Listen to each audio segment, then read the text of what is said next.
Grow तो करती है, कोई भी मुल्क ग्रो करेगा। आज वो फाइटर है, मार्शल रेस है, सारा कुछ है, उनके पास नहीं है, दे विल गेट इट। रशिया ने उनको कह दिया कि हम आपको कोई भी इसका डिफेंस का चाहिए, हम आपको मुकम्मल शेयर करने के लिए तैयार है, तो they will get it. Then what will happen?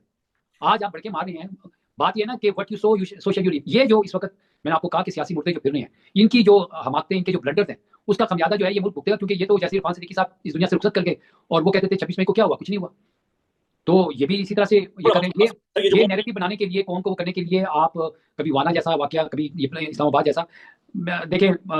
जो जब रियल दहशतगर्दी होती है ना, तो मैंने आपको ये कहा कि सिर्फ टीटीपी ने केपी का ठेका नहीं लिया हुआ है, वो पंजाब में नजर नहीं आती आपको।